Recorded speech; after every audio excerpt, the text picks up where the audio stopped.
Premiere automobiles उस ज़माने में इतनी उनमें चढ़ गई थी, एरोगेंसी आ गई थी कि हर वेंडर को बोलते थे, यार हम अपने टर्म्स पे तुम्हारे से पेंट खरीदेंगे, ये खरीदेंगे। हमारे पास 20 साल की बुकिंग है। किसने देखे हैं 20 साल?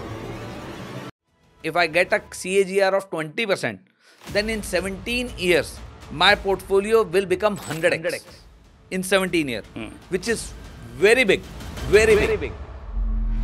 Short term में, it's not the fundamentals who drive the market. It's liquidity that drives the market. तो just because of liquidity, sometime it happens कि 100 रुपए की चीज़ 200, 400, 500 कहीं पर भी ट्रेड हो सकती है. But that is not the real value. अब ये बताइए कि आपने एक स्पेसिफिक स्टॉक में, मेरे पास जो सवाल है उस पर आपने बड़ा अच्छा पैसा बनाया, कुछ 50x बनाया, तो वो कैसा स्टॉक था और आपने कैसे उसको सिलेक्ट किया? जो आज मेरे को टेलीफोन आया कि womens are a big fan, क्योंकि आजकल वो टीवी पे बहुत इन्वेस्ट करती हैं स्टॉक मार्केट में।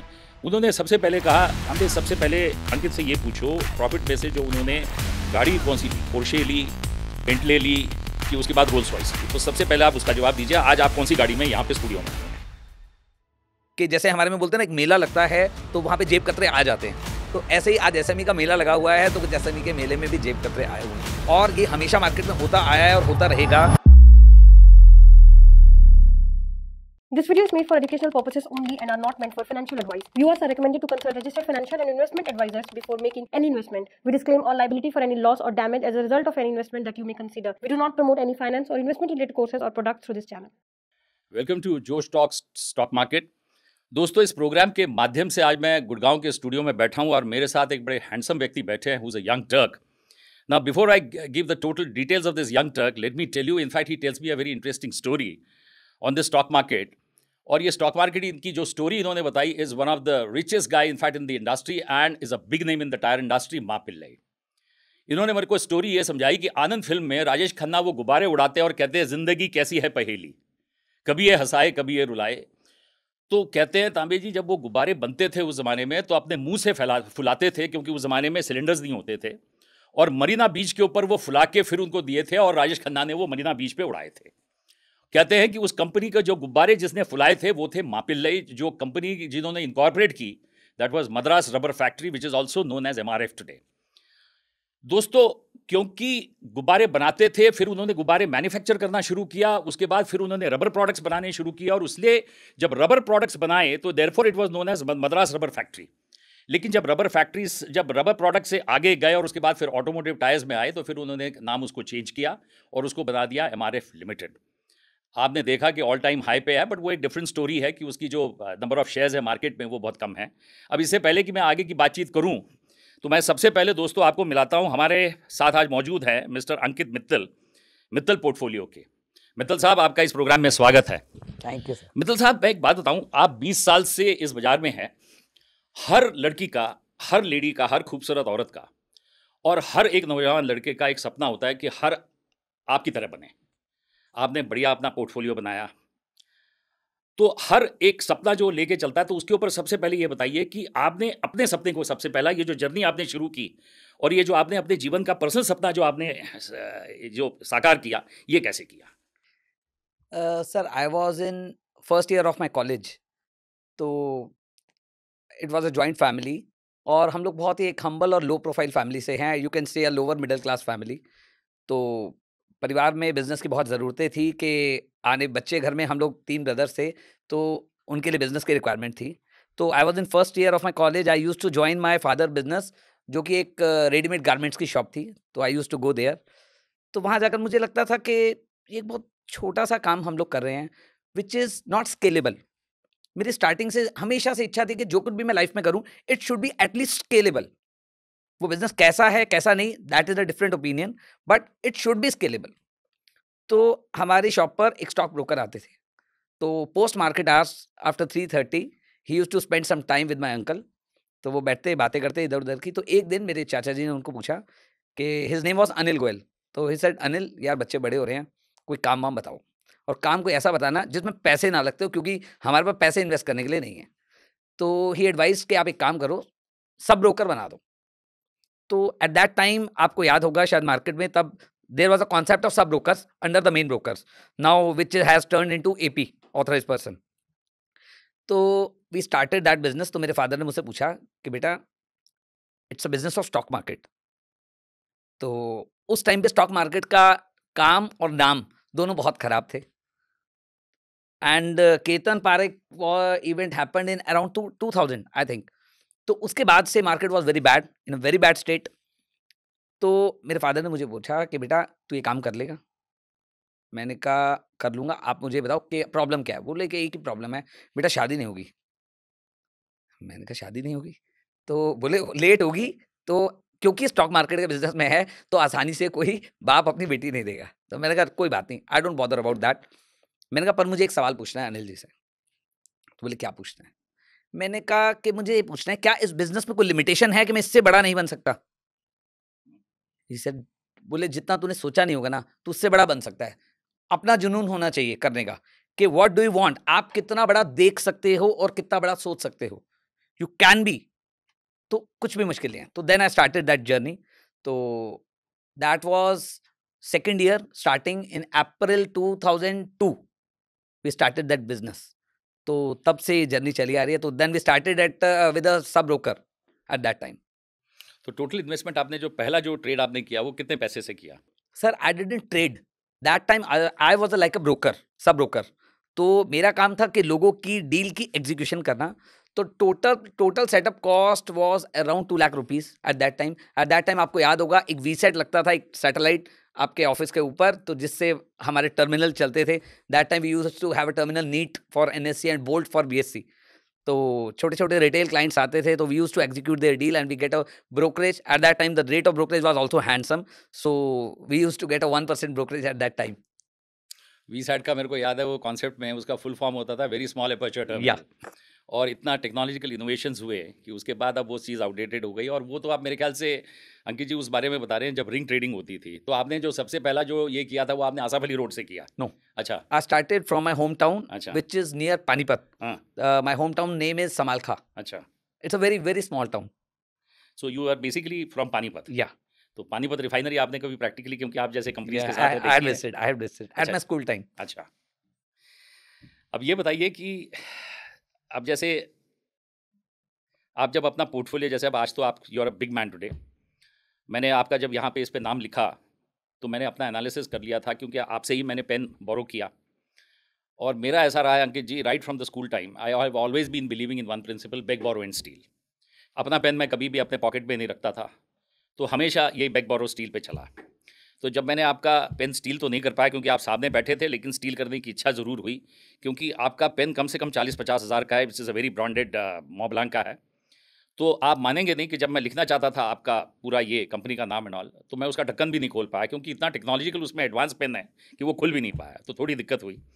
तो आप मुझे ये बताइए कि today you are a big man, तो जो आप पोर्टफोलियो बनाते हैं उसकी स्ट्रैटेजी आप कैसे बनाते हैं और उसके बारे में कुछ अपने इसके बताइए क्योंकि young Turks would like to know your experience. Sure. Sir हमारी अप्रोच थोड़ी डिफरेंट है, but it's a very simple approach. मैं ये टर्म यूज करता हूँ कि I don't invest in stock market, I invest only in business. So we do on ground homework. हम पहले suppose if you tell me any company name, suppose आपने मुझे बोला कि टाइटन बहुत अच्छा है, आप टाइटन में इन्वेस्ट कीजिए, तो आई विल से ओके. तो मेरा फर्स्ट अप्रोच क्या होगी, I will go to the market. हमारे यहाँ एक कहावत है, ये बोलते हैं कि बाजार आईना होता है. अगर आपको अपने बारे में कुछ भी इनपुट चाहिए, कोई भी अपना फीडबैक चाहिए, तो just go to the market and ask about yourself. तो आपको पता लग जाएगा व्हाट आई एम. तो the same way we use to go to the market. तो हम मार्केट में जाके पहले चेक करते हैं यस शॉपकीपर से कि कौन कौन सी वॉचेज आजकल चल रही हैं, ज़्यादा फ्रीक्वेंटली कौन सी बिकती है, किस एज वाले एज ग्रुप को कौन सी वॉच ज़्यादा पसंद आती है, किसके डिज़ाइंस लेटेस्ट हैं, मुझे कौन सी पसंद आ रही है, मेरी वाइफ को कौन सी पसंद आ रही है. तो एक एक चीज़ we use to check the age and the price bracket and the quality, durability, complaints, everything. Once you get the feedback about the product ना, 90% things are resolved. उसके बाद आते हैं नंबर्स. जनरली हमारे स्टॉक मार्केट में approach ये है कि लोग कहते हैं पहले नंबर्स को पढ़ो, उसके बाद डिसीजन लो.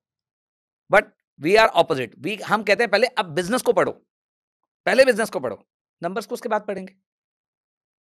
तो numbers can be fabricated but business can not be fabricated. Titan का जैसे आपने बोला अंकित जी, सबसे बढ़िया स्टोरी में जो मैंने अपने टाइम में देखी कि majority of the people in fact have an understanding that Titan is a Tata company, But I have always been telling people that Titan was never a Tata company. It was a company which was promoted by TIDCO. TIDCO has been defined as Tamil Nadu Industrial Development Corporation. और हर अपने state में India में एक beauty है कि you have these state financial institutions. The whole idea is that you promote the companies, you bring it to a stage, and then you sell off those companies. क्योंकि आपका जो state के ये जो इंडस्ट्रियल डेवलपमेंट कॉर्पोरेशंस हैं उनका कोई idea ये नहीं है कि हमें इसमें से प्रॉफिट बनाना है. Whole idea is that you have to promote the company in the each respective state. Rajasthan में भी जैसे राजस्थान इंडस्ट्रियल डेवलपमेंट कॉर्पोरेशन है, कंपनी को प्रमोट करिए, जब कंपनी टेक ऑफ स्टेज पे आ जाती है अपनी इक्विटी बेच दीजिए. तो that time in fact they were looking for partners, so they selected Tatas. मैं बड़ी आपको इंटरेस्टिंग चीज़ बताऊं, उस ज़माने में जे.आर.डी. टाटा खुद तब जिंदा थे. I mean he was alive. And the most surprising thing is कि इसका जो इनकी जो मूवमेंट टेक्नोलॉजी है, उस टेक्नोलॉजी के पेपर्स को साइन करने के लिए J R D. Tata himself went to Paris to sign this contract with the company called France Ebauche, जो मूवमेंट टेक्नोलॉजी दे रहे हैं. अब घड़ी में मूवमेंट टेक्नोलॉजी के लिए अब man of that stature J R D. Tata वो पेरिस जा रहे हैं उस कॉन्ट्रैक्ट को साइन करने के लिए. But later on then I realise कि in fact he had a high affinity for French culture. तो जब वहाँ पे गए और उसके बाद ये कंपनी का ये किया, company became a big hit. क्योंकि उस ज़माने में आपको पता है सारी स्मगल होती थी. सिटीजन और सीको ही दो ब्रांड्स होते थे. HMT अच्छी बनाती थी, बट प्रॉब्लम इनफैक्ट मार्केटिंग उनका बहुत पुअर होता था.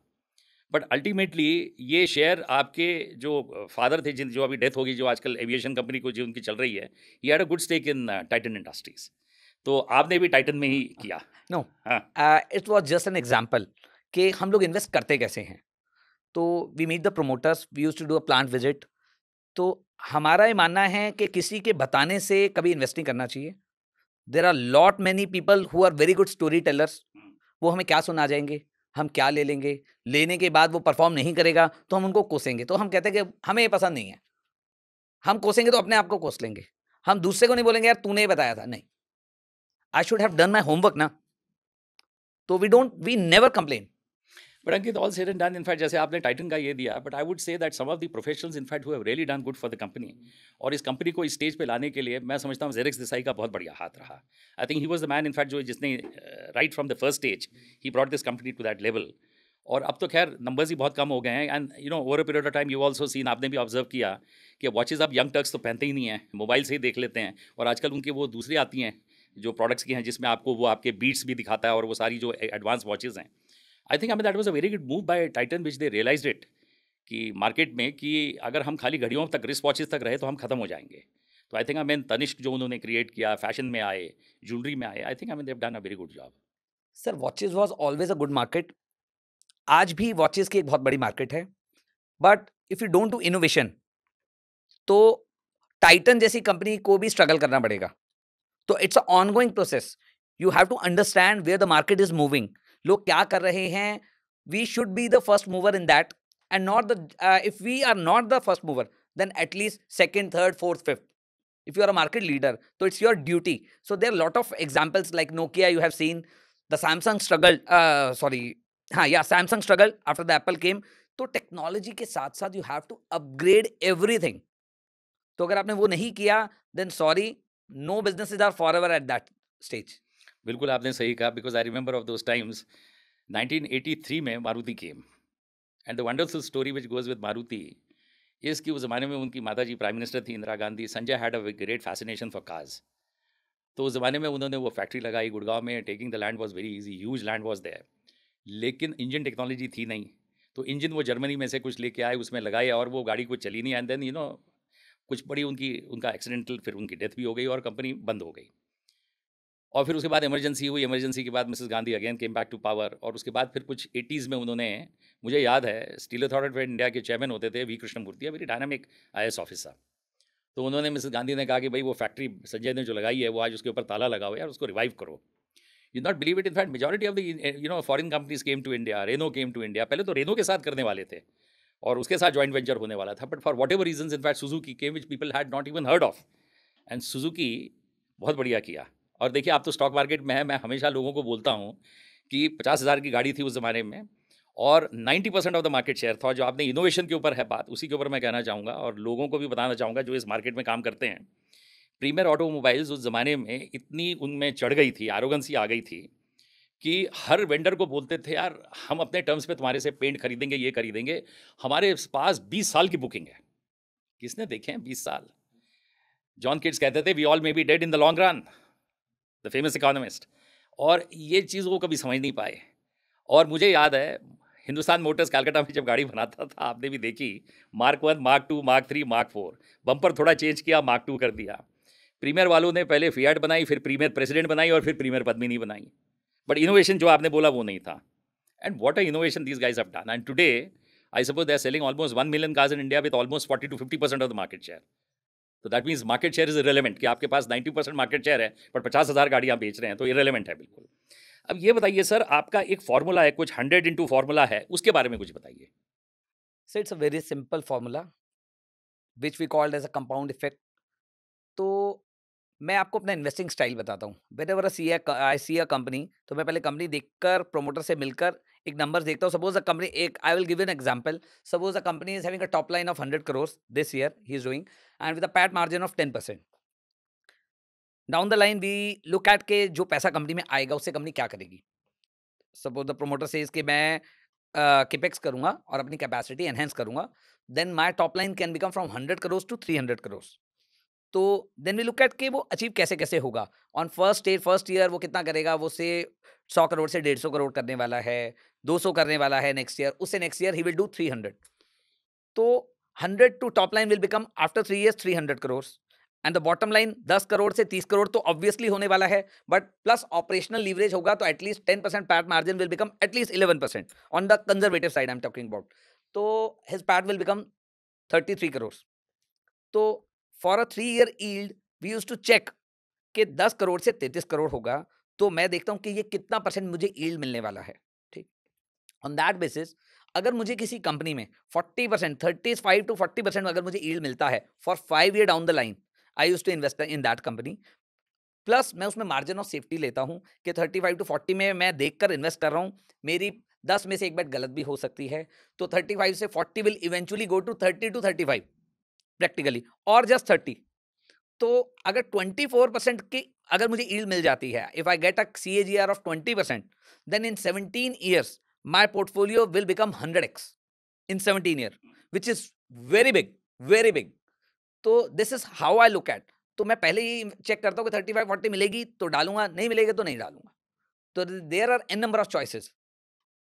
तो this is my formula। तो in 17 years the amount will get 100x। मुझे याद है अंकित, एक ज़माना था जब विप्रो का शेयर बहुत अच्छा चलता था और हाई वॉलेटिलिटी उसमें होती थी, और उसकी वजह से Azim Premji became the richest man in the world. और आप भी मेरे बात से सहमत होंगे कि market capitalization is not the true reflection, it doesn't show you the true reflection. और वो इस हिसाब से कि आपने टोटल अपने नंबर ऑफ शेयर्स को मार्केट प्राइस से मल्टीप्लाई किया। अब वो, मैं ऐसा एज्यूम करता हूँ कि मार्केट प्राइस आपकी डिमांड एंड सप्लाई डिटरमिन कर रही है। तो ये मान के चलते हैं कि भाई मार्केट ही आपकी डिमांड एंड सप्लाई पे चल रही है, और उस ज़माने में मार्केट ने उनको richest man in the world बनाया, और आज टुडे ही इज़ नॉट। पर ऐसा थोड़ी है कि अब उनकी वेल्थ को इरोड हो गई है। तो ये एक बड़ा फनी रूल है जो मार्केट बड़ा इस तरीके से प्ले करता है, और ये परसेप्शन क्रिएट करता है कि he is the richest man. Sir let me clear it. It's a very simple thing. In the short term होता क्या है, शॉर्ट टर्म के अंदर एक बड़ी अच्छी कहावत है हमारी मार्केट में, शॉर्ट टर्म में it's not the fundamentals who drive the market, it's liquidity that drives the market. तो just because of liquidity sometime it happens कि 100 रुपए की चीज 200, 400, 500 कहीं पर भी ट्रेड हो सकती है, but that is not the real value. ठीक, and if you talk about the long term में क्या चलेगा, शॉर्ट टर्म में मैंने आपको बताया लिक्विडिटी, लॉन्ग टर्म में फंडामेंटल्स विल वर्क। ठीक, and how do I look at this perspective के भाव क्या होता है, भाव हमेशा परछाई है। लोग कहते हैं भाव भगवान है, मैं कहता हूं नहीं, भाव परछाई है। से कंपनी की वैल्यू 100 होनी चाहिए इन द गुड टाइम्स। परछाई में क्या होता है, आप सुबह उठते हैं, सनराइज के टाइम पे आपकी परछाई बहुत बड़ी हो जाती है, और इवनिंग टाइम में आपकी परछाई बहुत बड़ी हो जाती है, नून टाइम पे परछाई छोटी होती है। तो परछाई बड़ी जो मॉर्निंग एंड इवनिंग टाइम है, I call it as a pleasant time. At a pleasant weather आपकी परछाई बहुत लंबी हो जाती है, and at a bad weather अगर आप नून 12 o'clock पे आप जाएंगे तो परछाई छोटी सी हो जाती है। ठीक, it is the bad condition of the market. So market के गुड टाइम्स में कंपनी की वैल्यूएशन स्ट्रेच होकर बहुत बड़ी हो जाती है, in bad times the valuation becomes very small. ठीक, but eventually it is only the shadow of the company, the intrinsic value remains the same. तो we do only chase the intrinsic value of the company and we look 2 years forward, 3 years forward। तो वो देखकर हम invest करते हैं। ऐसा नहीं है कि हम कोई चीज़ लेते हैं तो कभी बेचते नहीं है। अगर मुझे लगता है इस कंपनी में 3 ईयर फॉरवर्ड वैल्यू होनी चाहिए 100 रुपए की चीज़ में 300 और मार्केट ने 6 महीने में मुझे 600 दे दिया, तो I will sell it. Why should I hold it? तो आपको ये क्लैरिटी होनी चाहिए at what value I am investing in और 3 ईयर डाउन द लाइन होने क्या वाला है। It's a very simple thing in the market. मुझे बड़ा शॉक लगता है जब ये डेटाज आते हैं कि 80% public is are losing money, तो अरे सर इससे आसान तो मुझे कोई बिजनेस नहीं लगता दुनिया में। मैं आपकी बात से सहमत हूँ अंकित, बट क्या होता है कि जो रिटेल इन्वेस्टर है वो बड़ा जल्दी पैनिक हो जाता है और वो एक ऐसा इन्वायरमेंट किया जाता है, और यहाँ पे मैं समझता हूँ कि एक वो मीडिया भी इसके लिए, प्रिंट मीडिया भी बड़ा अच्छा इसमें रोल प्ले करती है, क्योंकि आज की डेट में मैं समझता हूँ कि नंबर ऑफ शेयर्स जो उसके पास होल्ड करके रखता है, क्योंकि हॉस्टाइल बिड मैंने ऐसी कोई बहुत ज़्यादा देखी नहीं, अच्छी कंपनीज में कोई हॉस्टाइल बिड करता नहीं है, it is only on paper कि हॉस्टाइल बिड होती है, क्योंकि कोई बिजनेसमैन अपने बिजनेस को छोड़ के कोई दूसरी कंपनी की हॉस्टाइल बिड में जाएगा नहीं। वो जो हम पुरानी स्टोरीज उस ज़माने में सुनते थे कि एस्कॉट्स के ऊपर हॉस्टाइल बिड चल रहा है, स्वराज पॉल कैपारो ग्रुप के, अगर आप देखें इन 30 ईयर्स कैपारो ग्रुप आप सुनते भी नहीं है क्या कर रहा है। अच्छा, अब वो पता नहीं, अब वो भी एजेड हो गया है। I have not heard for a very long time about Swaraj Paul कि अब वो ग्रुप करता क्या है। यू रिमेंबर इनफैक्ट DCM, उसके ऊपर भी एक हॉस्टाइल बिड था, और ऑटोमेटिकली जैसे आपने वो जो इनोवेशन का बताया कि अगर आप इनोवेटिव नहीं है then the companies will go dead, और अल्टीमेटली यही हुआ DCM के साथ। एक बड़ा अच्छा एग्जाम्पल है, आपको तो याद होगा, मैंने अपने इससे देखा था कि I was a great fan of Germans, and जब मैं IIT मद्रास गया तो IIT मद्रास जितनी भी 5 पहली जो IITs I, they were all funded by UK, Germany और अमेरिका ने फंडिंग की। Kanpur was funded by America, ये इधर की Delhi IIT was funded by UK, Madras IIT was funded by Germans. तो वहाँ पे जब मैंने देखा दिल्ली के IIT में उनके टूल रूम में कोई आपको रंधा मारना नहीं सिखाता है, वो जो लक्कड़बाज होता है ना जो रंधा मारता है। IIT मद्रास में मैं गया तो वहाँ पे पहले जब टूल रूम में जाता है तो लड़कों को बोलते हैं चलो रंधा पकड़ो और घिसाई करो, जैसे वो जो लकड़हारा हो जो उस पे मारता है, और उसके बाद फिर नीचे से देखो वो सरफेस बराबर तैयार हुआ है कि नहीं। तो मैंने वहाँ पे पूछा कि भाई क्या है, what is so special about the Germans? He says Germans don't believe in the process of outsourcing. वो कहते हैं कि हर काम अपने आप करो, अगर आप उनको बोलोगे कि सोर्सिंग करो तो कभी नहीं करेंगे। Volkswagen was a car which was created in Hitler's time, and Volkswagen means people's car. And you'll not believe it, when Conti came to India, मैं बड़ा खुश हुआ। उस ज़माने में मैं भी बड़ा जवान था और स्कूल कॉलेज में थे, तो मैंने पढ़ा यार continental German company getting into India. But जैसे आपने बोला, अगर if you don't move with time, innovations आप नहीं करते हो। लेकिन अंकित, आप मेरे एक बात से बिल्कुल सहमत होंगे कि जितने भी जॉइंट वेंचर्स इंडिया में आए और जो फेल हुए, उसमें मेजर रोल इंडियन पार्टनर का था कि इंडियन पार्टनर उन्हें उसमें पैसे नहीं डाले, एक्सपेंशन नहीं किया, या फिर उसके बाद उन्होंने उसके ऊपर ध्यान नहीं दिया। I mean that was something a very, ये स्टोरी थी। आपको तो याद है 30 और 40 रुपए का शेयर होता था उस ज़माने में, 90s में। Modi rubber limited used to be for 30 and 40 rupees, और आज आप देखिए MRF का क्या प्राइस है। And look at Apollo tyres which is again they have Raunak Singh created a history, और सबसे पहला प्लांट उन्होंने केरला में लगाया, एंड ही रियलाइज दैट कि मैंने केरला में पहला रबर प्लांट लगा के गलती की, क्योंकि उधर लेबर ट्रबल्स है सारी, क्योंकि कम्युनिस्ट पार्टी वहाँ पे रूल करती है। तो ही सेड कि that was a big mistake, and then he wanted to put up a plant in Andhra Pradesh. So the second plant he move to Andhra Pradesh, और देखिए अभी इन्होंने कुछ नीदरलैंड्स में भी in fact they bought a plant, and what a fantastic this thing, and the way Indian market जो expand भी हुआ है। अब ये बताइए कि आपने एक स्पेसिफिक स्टॉक में, मेरे पास जो सवाल है उस पर आपने बड़ा अच्छा पैसा बनाया, कुछ 50x बनाया, तो वो कैसा स्टॉक था और आपने कैसे उसको सिलेक्ट किया? और अगर आप नाम बताना चाहें तो that would be wonderful, because काफ़ी आपकी जो फैंस हैं उसमें जो क्वेश्चंस आए थे, majority of your fans are all women, young women, जो आजकल वो मार्केट में बड़ा इन्वेस्ट करती हैं। तो उनके जब सवाल आए तो कहते तांबी जी सबसे पहले अंकित जी से पूछिए, we are his big fans, तो वो कौन सा स्टॉक था जहाँ पे उन्होंने इतना पैसा बनाया? सर वैसे तो there are multiple stocks in which we made 40, 50, 70, 100x। बहुत सारे स्टॉक्स रहे ऐसे जर्नी में, but one stock which is very interesting and which is always very close to my heart, and it was a sizable bet. So this stock is named Share India Securities. So I invested at a price of 41 at the time of IPO, and in 2017 they came up for an IPO in October 2017. Yes. So but I am still holding it. थोड़ा बहुत मैंने बेचा होगा आगे पीछे करके, तो but I hold a good value still, मतलब 50x हो चुका है, but I see a decent upside. तो मुझे आज भी लगता है कि क्योंकि बिकॉज इसमें एक और मेरी थ्योरी आती है, जो हमारा एक इन्वेस्टमेंट फिलॉसफी है, इट इज के हम लोग बोलते हैं स्मेल योर पोर्टफोलियो, कि आपको अपना पोर्टफोलियो स्मेल करना चाहिए। जनरली क्या होता है, अगर मैं स्मेल को अच्छे से बताऊं, तो जनरली हम खाना खाते हैं, तो ये हमारी एक ह्यूमन नेचर है। अब कुछ भी खाएंगे तो जैसे आप उसको मुंह के पास लेकर आते हैं, तो हमारी नाक की ड्यूटी होती है उसको स्मेल करके चेक कर लेती है। अब खाते वक्त बोल देते हैं कि इसमें स्मेल आ रही है, it is not good to eat. ठीक, तो हम मार्केट को ऐसे लेते हैं। I use to smell my portfolio every month. हम सभी कंपनियों को दोबारा जाके देखते हैं, समझते हैं ये पुरानी तो नहीं हो गई है, ये बासी तो नहीं हो गया है, इसमें स्मेल आनी तो शुरू नहीं हो गई है। अगर आप चेक करते रहेंगे ना, तो आपका कोई टारगेट नहीं होगा कि मैंने 100 में चीज ली तो मैं 200 में बेचूंगा। मुझे किसी ने सवाल पूछा, इंटरनेट से एक सवाल आया, लोगों ने पूछा कि सर आप कोई भी चीज लेते हैं, से एक्स रुपीज में लेते हैं, तो एक्स इंटू कितने टाइम में बेचते हैं? बोले सर इसका आंसर चाहिए। मैंने आंसर दिया, it is a wrong question. If you are keep on smelling it again and again, तो आपको पता लगता रहेगा कि ये अभी तो फ्रेश है यार, ये अभी तो फ्रेश है, अभी तो खाया जाएगा, अभी तो खाया जाएगा, तो आप क्यों बेचेंगे?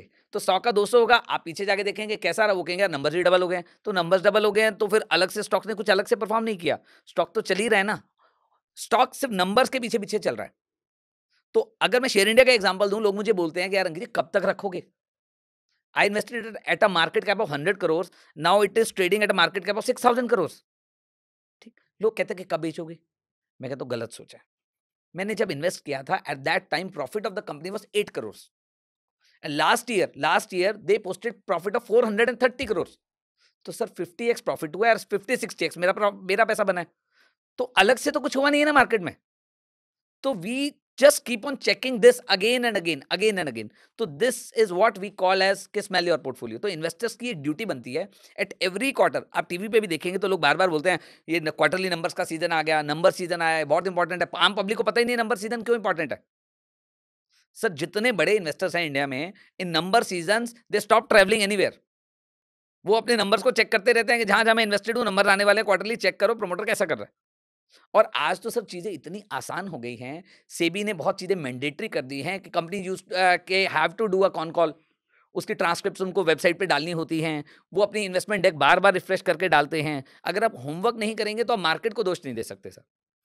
लेकिन अंकित, आप मेरी इस बात से सहमत होंगे कि ये जो टीवी प्रोग्राम्स जो आपके जो टीवीज़ पे चलते हैं और इनको ये बुलाते हैं, मेरा ऐसा मानना है कि जो आपने क्वार्टरली रिजल्ट्स के बारे में बोला, quarterly results have no significance, उसका कोई मतलब नहीं है।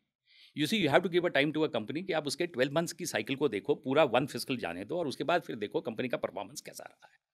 उसके बाद वो कहेगा सर अच्छा, और फिर उसके बाद ये टीवी पे आजकल एक बड़ा ये हुआ है, अरे पूछो भाई ग्रॉस सेल्स कितना है सर, आपका अपर क्या है और डाउन क्या है। अब जो एक कॉमन आदमी जब इस प्रोग्राम को देखता है उसको पता ही नहीं चलता है कि सर आपका अप क्या है और डाउन क्या है।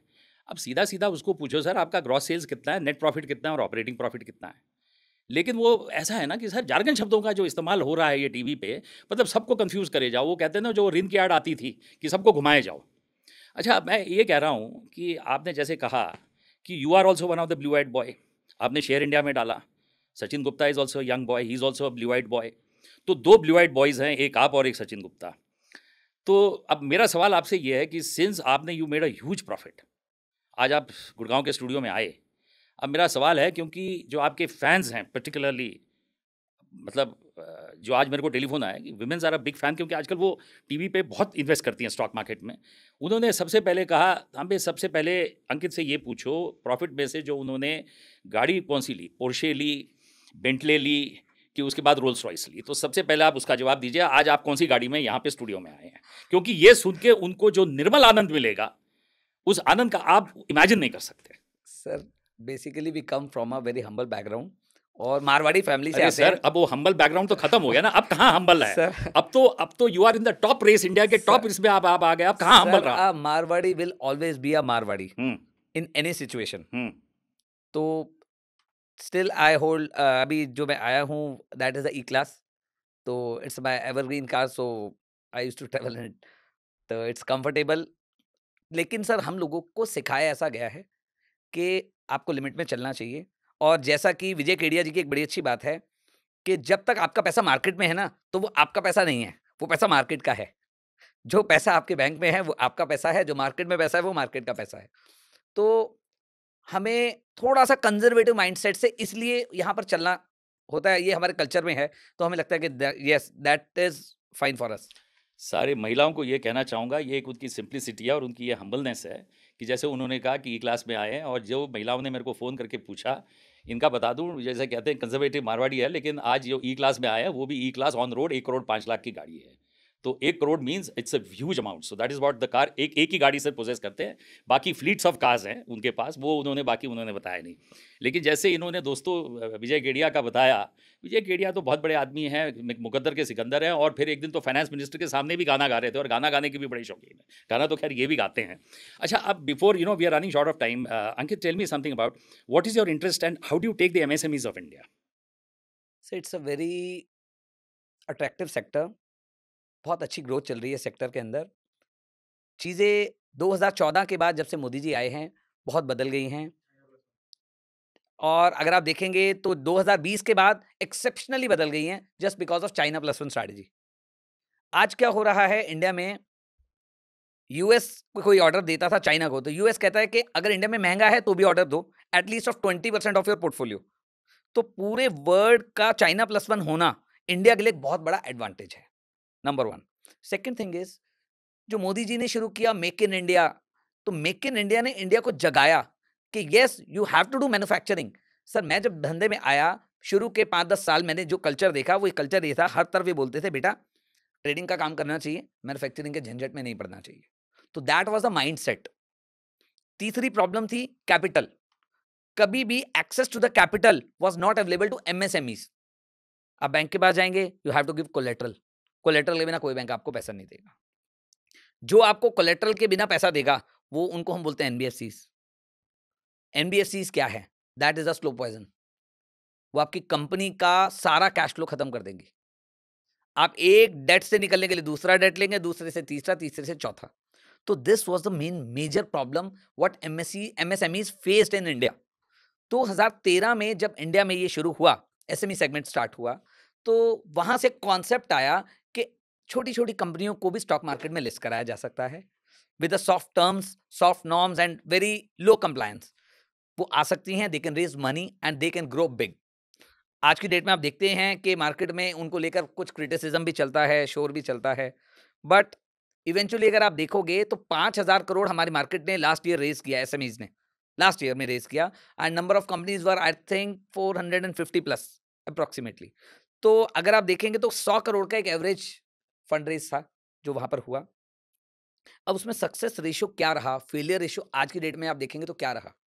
सर, उन 5,000 करोड़ के फंड ने, 5,000 करोड़ के फंड में अगर हम सिर्फ गिनी चुनी कंपनियां लेंगे तो उनकी combined market cap is more than 1 lakh crore. तो सर, अगर 10-15 कंपनी खत्म भी हो गई, आप मान के चलो खत्म हो गई, तो हमारे देश ने कितना लॉस किया? 1,500 crore. We lost only 1,500 crore, but on the other side we made 1 lakh crore. तो सर, देश की तरक्की में किसी को तो कुर्बानी देनी पड़ेगी, ऐसा नेचुरल है। But my advice to the small investor is, थोड़ा सा होमवर्क करो, diversify your portfolio, especially in SMEs. अगर आप एसएमई में काम करते हैं तो यू शुड नॉट ओन 2 और 3 companies in your entire portfolio, you should own at least 15-20 companies. And very easy way to invest in these SME companies कि आप एसएमई इंडेक्स के उसको देखें, कॉन्स्टिट्यूएंट्स क्या क्या हैं, उन कंपनियों में पैसा डाल दीजिए। SME index has given massive returns, massive.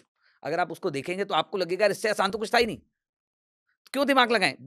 छोटा इन्वेस्टर कहता है मेरे पास दिमाग लगाने के लिए समय नहीं है, तो मत लगाओ यार, जो इंडेक्स के कॉन्स्टिट्यूएंट उसमें पैसा डालो, वेरी इजी।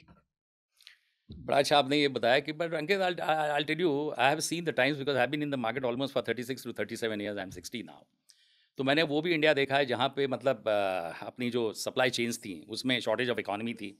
और आपको याद होगा कि बजाज का स्कूटर 10 साल 20 साल के बाद मिलता था, क्योंकि स्टील की बड़ी शॉर्टेज थी। स्टील भी उनको एलोकेट बहुत कम होता था, जितने स्कूटर की कॉस्ट होती थी उतना उसके ऊपर प्रीमियम होता था, और दादाजी उसको बुक करते थे और ग्रैंडसन जाके उसकी डिलीवरी लेता था।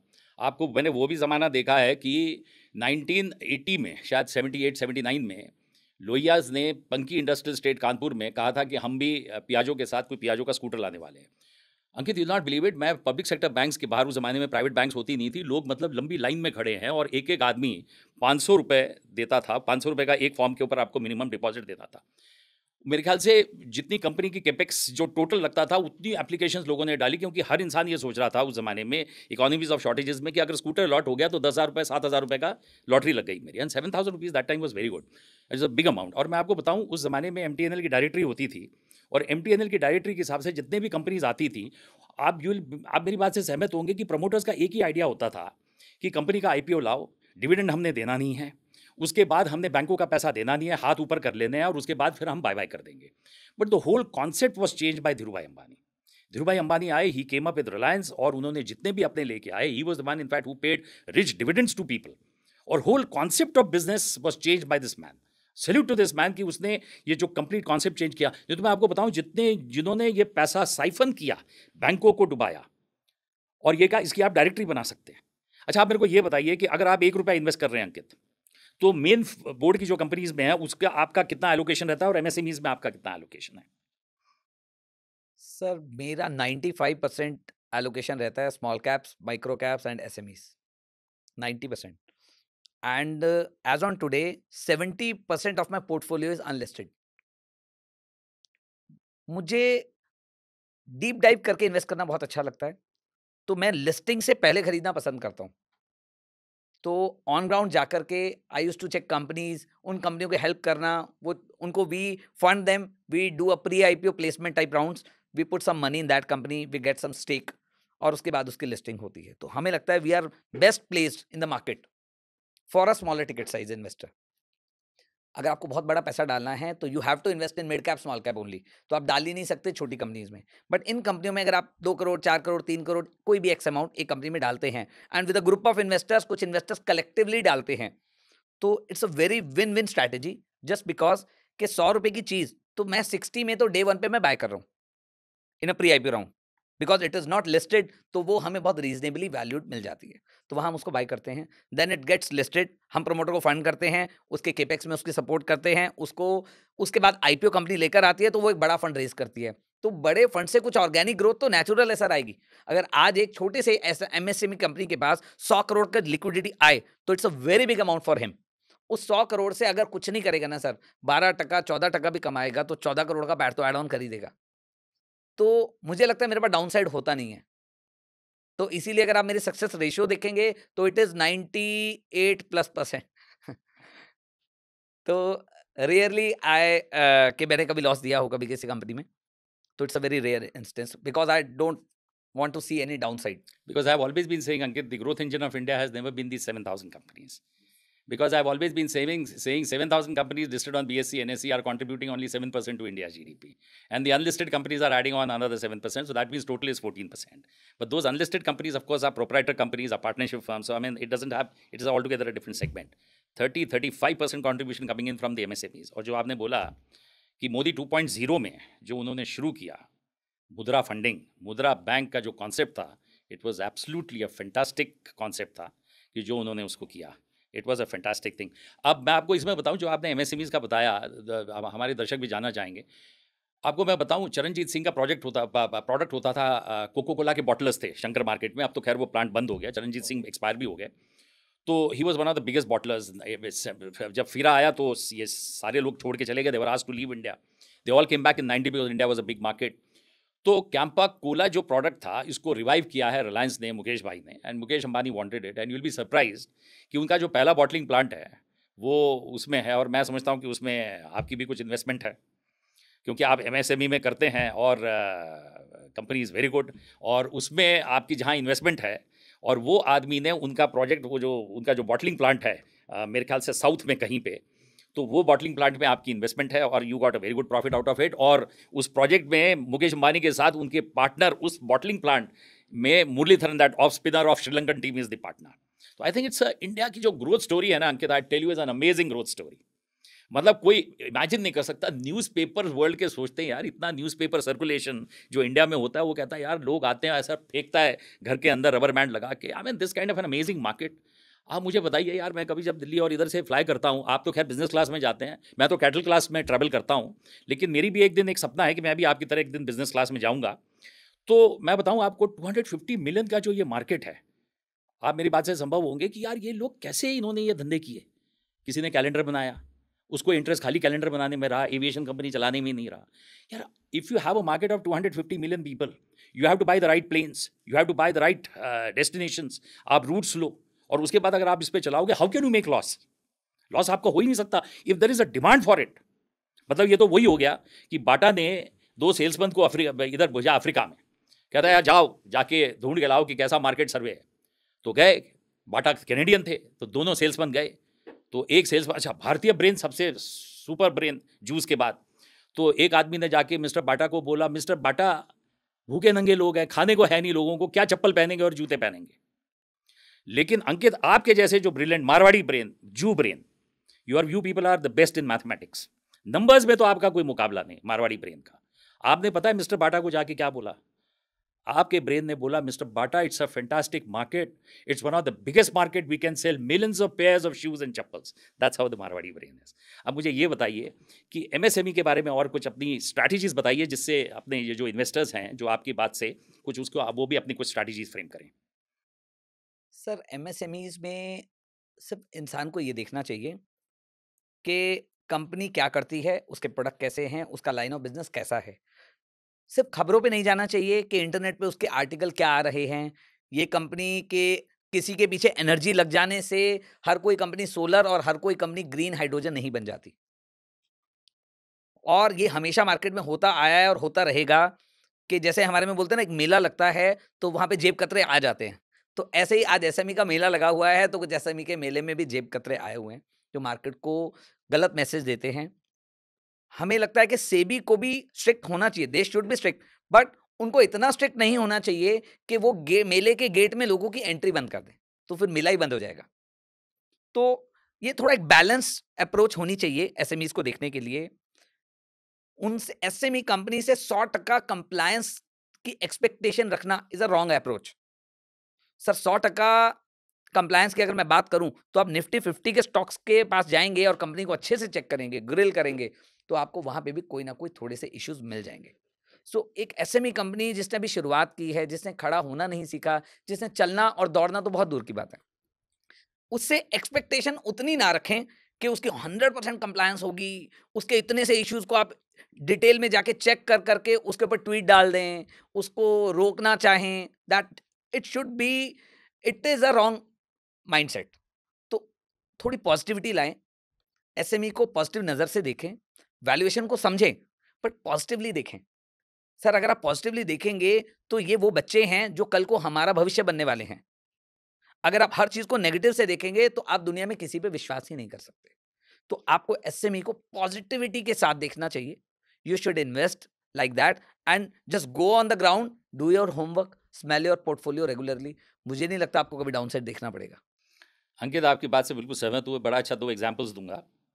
शायद उस एसएमई में मैं कंपनी का नाम नहीं लेना चाहूँगा, लेकिन फूड प्रोडक्ट्स में एग्रीकल्चर प्रोडक्ट है, और उस आदमी ने ये बिज़नेस किया कुछ 10 साल पहले। ककड़ी बनाते हैं जिसको वो घरकिन्स बोलते हैं, और इसके लिए आपका बेसिक मॉडल ये है कि फार्मर्स के साथ आपका कांटेक्ट होना चाहिए, और ये एग्रीकल्चर प्रोडक्ट मेरे ख्याल से प्रोड्यूस ट्वाइस और थ्राइस आता होगा।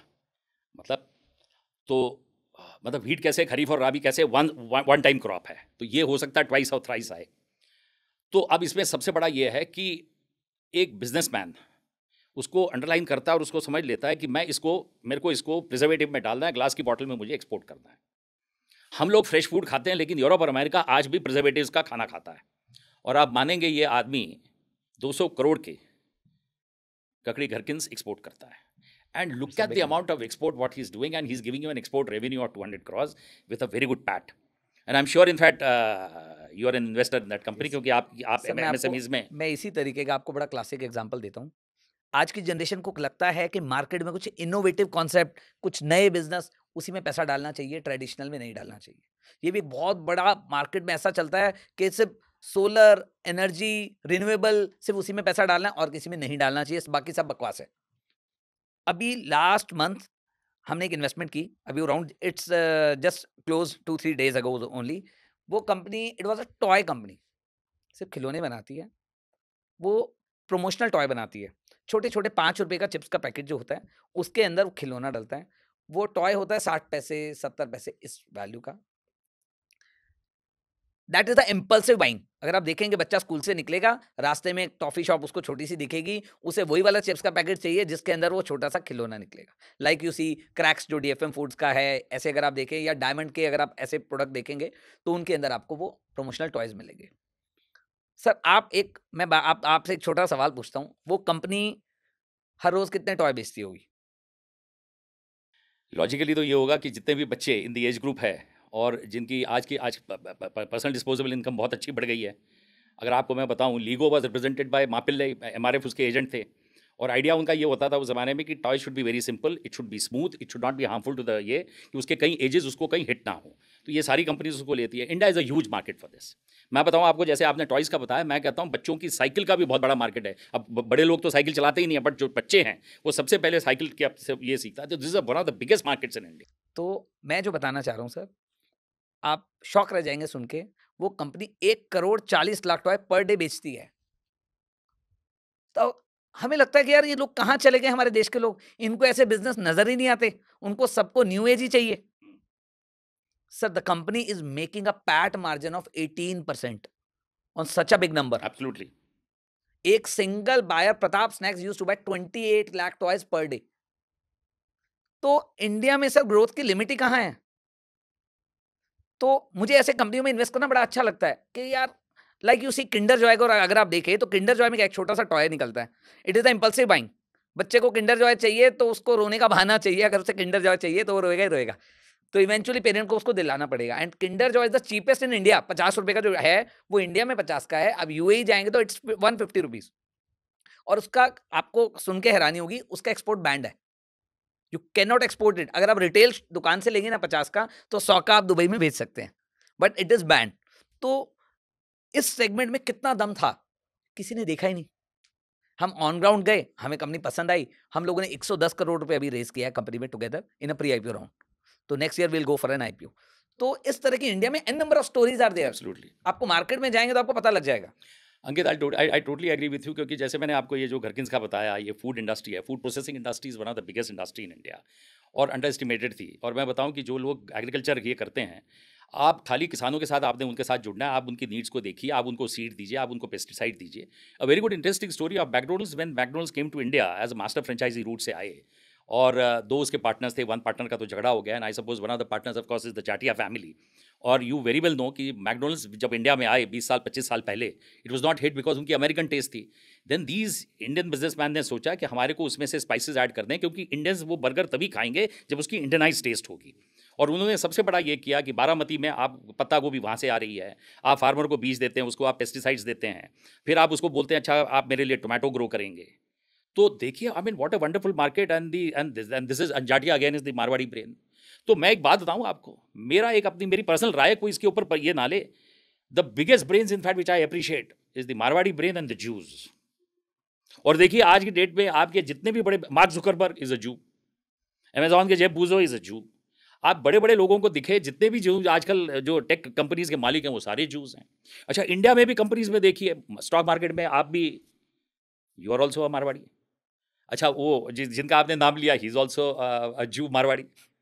तो इसी that is in your blood, you know, business is in your blood. I mean let's put it this way, born fighters. We are born fighters.